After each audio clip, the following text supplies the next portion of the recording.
advocates for the homeless are preparing for one of their toughest tasks of the year, coming up with what amounts to a census in Omaha. It's not as easy as just pulling out a clipboard and pen and going neighborhood to neighborhood. Instead, volunteers have to find people who in many cases do not want to be counted.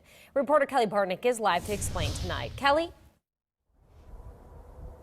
Jenny, in 24 hours, those volunteers are hitting the streets. They'll hit dark alleys and look in places like dumpsters all over the metro. They do this because it's mandated for federal, state, and local funding, and it takes hundreds of volunteers from the area's homeless coalition.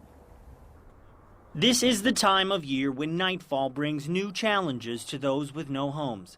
On the banks of the Missouri are campers in tents year-round. It is home for these homeless. It's so much harder to find the people that don't want to be counted, but yes, we need those numbers. It's why at sunset Thursday, an overnight mission led by volunteers sets out to count those living in the shadows in Douglas, Sarpy, and Pottawatomie counties. Know that they're trespassing, and so they don't want to bring attention to themselves.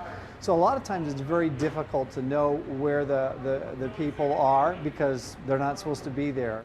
It takes help from metro agencies that help the homeless, like the Open Door Mission, who also adds its 800 residents to the final tally.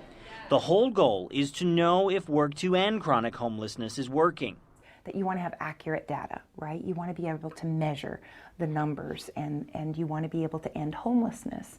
Previous counts show about 2,000 people go to sleep without a bed of their own each night.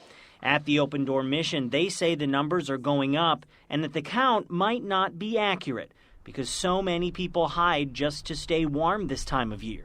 We do have individuals who know favorite places where people enjoy hanging out.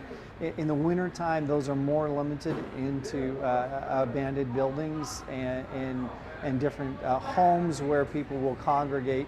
There is one more sunrise before the count begins, before people hit the streets to find out just how many people live there each night, or at least get some picture of the problem. A count is better than no count. This is a sundown to sunrise event all over the country. It's a national event. It brings hundreds of volunteers in Omaha alone. Reporting live in Southwest Omaha tonight, Kelly Bartnick, Action 3 News.